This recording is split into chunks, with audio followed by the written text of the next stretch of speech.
Continuamos con la exposición de la Ley Nacional del Registro de Detenciones. Como les decía, el 26 de marzo de 2019 hubo una reforma, un decreto que modificaba la Constitución en el artículo 71, fracción segunda, donde le da esta creación a la Guardia Nacional y además la obligación al Congreso de la Unión respecto de la publicación de una ley nacional de registro de detenciones. Por lo que, en atención a lo anterior, el Senado de la República realiza ese proyecto y, en su momento, la publicación de la Ley Nacional del Registro de Detenciones. Esto como una ley reglamentaria o que deviene de la Constitución en el artículo 16 en su párrafo quinto. Como ya lo dijimos, el artículo 16 en su párrafo quinto tiene esa anotación que se reformó en el 18 de junio de 2008, donde nos pone: existirá un registro inmediato de la detención, al final de ese párrafo quinto. Pero, pues como teníamos la vacatio legis y todo este tema que nos daba la oportunidad de que fuera todavía hasta 2016, pues no se hizo mucho caso a ese tema, pero aún llegando 2016 tampoco se llevó a cabo esa obligatoriedad del Registro Nacional de Detenciones. Fue hasta el 2019, como ya lo referí, que se publicó esta ley, obligando ahora sí a todas las policías, a todas las autoridades a llevar a cabo este registro. Debemos decir también que la Procuraduría General de la República sí tenía ya un registro desde 2015, 2016, el CIRET, que sí registraba ya a sus detenidos, tenía una página de información donde te daba todos esos datos de las personas detenidas y más o menos se daba cumplimiento, aunque no era fácil de accesar, aunque no era fácil de consultar. Pero bueno, estamos en la Ley Nacional del Registro de Detenciones y sus consecuencias. ¿Cuáles son las consecuencias? ¿En qué momento las discutimos? ¿En qué momento las hacemos valer? Bueno, las hacemos valer en el control legal de la detención. El Código Nacional prevé ese momento para debatir el control nacional, el control de la detención.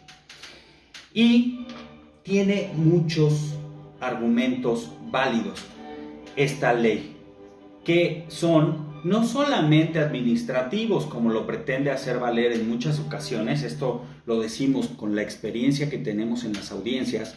Muchas veces alegamos que no se ha llevado a cabo el Registro Nacional de detenciones y el Ministerio Público, con mucha calma y mucha tranquilidad, pero sí tal vez con un poquito de desconocimiento, dice: no puede ser que por una violación o una infracción a un procedimiento administrativo esté solicitando la libertad del imputado. Pero nos estamos quedando cortos en el conocimiento del fondo de esta ley. El principio, el antecedente de esta ley va más allá de una regulación administrativa. Este principio es protección a derechos humanos, como lo había dicho, libertad personal y además debido proceso.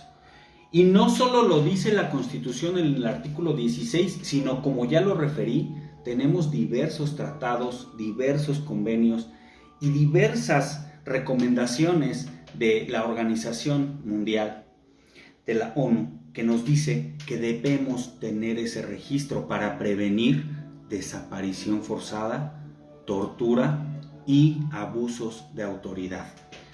Certeza jurídica a los detenidos y sus familiares. Entonces, el debate debe de ir más allá. Debemos proponer, nosotros como defensores, debemos llevar el debate a un tema de derechos humanos, donde no podemos permitir que se alegue, se debata que es una disposición administrativa que no tiene como consecuencia la libertad, porque entonces estaríamos dejando de lado el velar los derechos humanos de los detenidos. Derechos humanos que han sido ya reconocidos y que han sido recomendaciones específicas por parte de organismos internacionales y que así lo asumió el Estado mexicano, elevándolo en su constitución, por lo que tuvo que redactar una ley nacional del registro de detenciones. Entonces elevemos el debate del control de la detención, exigiendo, si no se llevó a cabo y no se cumplió con lo dispuesto en la ley, exijamos entonces la libertad de nuestros representados, y no solo la libertad, sino posiblemente hasta la nulidad por violación de derechos humanos. Eso dice nuestro código, eso dice y eso permite nuestra Constitución también, todo aquello que no haya sido obtenido de manera lícita. Por lo tanto, podríamos hasta solicitar nulidad de actos por violación a derechos humanos. Pero esto es un poquito metiéndose al antecedente y a la exposición de motivos de esta ley que hoy nos interesa. Pero vayamos un poquito y de manera rápida al estudio de esta ley. Artículo 17, donde nos dice: todas las instituciones, todos los integrantes de las instituciones que lleven a cabo una detención deberán realizar un registro inmediato de las personas que se encuentren bajo su custodia. También dice que el registro inmediato deberá, el artículo 18, deberá de contener por lo menos nombre, edad, sexo, lugar, fecha y hora en que se haya practicado la detención y el motivo, o en su caso si fue cumplimiento de orden de detención o caso urgente. También el nombre de quien intervino en las detenciones, la autoridad a la que fue puesta a disposición, el nombre de algún familiar en caso de que se haya podido recabar, y bien debe de describir si la persona detenida tiene lesiones visibles y si ya contaba con ellas o fueron a consecuencia del uso de la fuerza. Eso es lo mínimo que debe contener el registro. Cuando la detención se practique por autoridades que realicen funciones al apoyo de seguridad, estas de manera inmediata deben de ponerla a disposición de la autoridad, policías, y darle toda la información necesaria para que ellos registren el motivo de la detención. Pero también nos habla de que la procuración, no solamente las policías, sino también los servidores públicos de procuración de justicia, deberán actualizar el registro, esa situación de la persona detenida, bien si fue liberada, por qué motivo fue presentada, y en caso de que no hubiera un antecedente de ese registro porque la autoridad que lo detuvo no lo realizó, debe de dejar asentado la omisión de ese registro y la autoridad de procuración iniciarlo en ese momento con todos los detalles. Esa actualización que debe de hacer la autoridad de procuración, autoridad administrativa, debe ya de tener más datos específicos: nacionalidad, estado civil, escolaridad, ocupación, todos estos datos en caso de que puedan ser recabados, y se considerará información verídica siempre que lo haya dado el imputado y en caso de que no se localice o no se tenga prueba en contrario. También deberá de tener el número de carpeta de investigación o expediente administrativo y nombre y cargo del servidor público que actualiza ese registro. Eso para dar seguimiento y certeza a los pasos en que siguió. Pero también nos dice la ley que la autoridad que detiene debe de contar, así lo dice, con un sistema de posicionamiento global para que éste nos dé el seguimiento del lugar donde lo detuvieron al lugar donde lo presentaron, para tener certeza del recorrido que se hizo para presentarlo. Pero en caso de no contar con él, deberá entonces de tener descrito el recorrido que se realizó para la puesta a disposición. Por lo tanto, eso libera un poco la obligación del Estado por este momento de contar con geoposicionamiento para todos los elementos de justicia.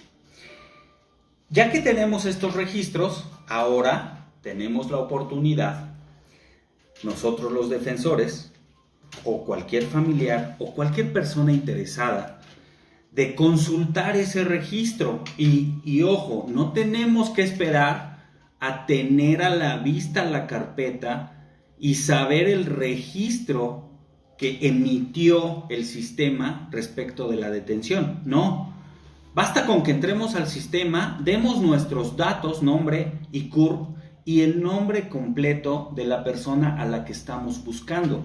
Con eso el sistema nos va a arrojar la autoridad que lo detuvo, el lugar donde se encuentra, el hecho por el que fue detenido, la hora en que se detuvo. Todos estos datos ya los podemos consultar para cuando lleguemos al momento de la judicialización, en caso de que esto suceda, ya tengamos todos esos datos y podamos debatirlos o bien referir que no se ha llevado a cabo todo el procedimiento que marca esta ley por parte de los elementos tanto policiales como las autoridades administrativas de procuración de justicia. Ok, pues hemos llegado al tema de la consulta. ¿Y qué debe de suceder? ¿Qué debe de tener esta consulta? Los que nos hemos ya metido al sistema, sabemos que la consulta, una vez que llenamos los campos obligatorios, que es nombre de quien consulta, CURP del que consulta y nombre completo por lo menos de la persona a la que tú estás tratando de localizar, aunque en los campos también te pide el CURP de esta persona, edad, sexo y demás, pero si no tienes toda esta información basta con el nombre completo para que te arroje un resultado. Este resultado va a tener nombre, lugar de detención, autoridad que hizo la detención, autoridad que lo tiene a disposición, dirección del lugar donde está detenido, fecha y hora de la detención y un reporte de la policía que es descargable. Ese reporte debe de tener el lugar en el que se detuvo, el motivo por el que se detuvo y las circunstancias en las que se detiene. Y por experiencia, en lo que hemos estado viendo a partir principalmente del 1 de abril, sabemos que este reporte casi nunca está completo y la actualización que debe de hacer la autoridad administrativa de procuración tampoco se realiza. Esa es la realidad y no podemos quedarnos con aquel tema de es demasiado trabajo, no pude hacerlo porque no tengo sistema y demás. Siempre tenemos muchos contraargumentos para debatir el por qué no se realizó la obligación de esta ley. Pero también esta ley dice que en caso de que no se haya podido por algún motivo tecnológico o bien de sistema, deberá de asentarse claramente el motivo y justificarlo para que el juez de control en esa audiencia de control de detención valore los motivos expuestos por la autoridad, ya sea policial o por la autoridad administrativa de procuración de justicia. Es así, entonces, que la Ley Nacional del Registro de Detenciones tiene consecuencias importantes no solo respecto del control de la detención, sino hasta de la posible nulidad de actos y datos y registros obtenidos con violación de derechos humanos. Hay mucho más que hablar de esta Ley Nacional del Registro de Detenciones, pero por el momento es una introducción para que sepamos cómo manejarla, cuál es el antecedente y cuáles pudieran ser sus consecuencias. Para consultar este lugar, este registro, por favor debes de ir a la liga que es consultasdetenciones.sspc.gov.mx. En esta liga te van a pedir los datos que ya te mencioné y vas a obtener un resultado. Este resultado puede ser guardado, compartido o impreso. Por el momento sería cuanto. Se despide Alejandro Gómez y seguimos en contacto.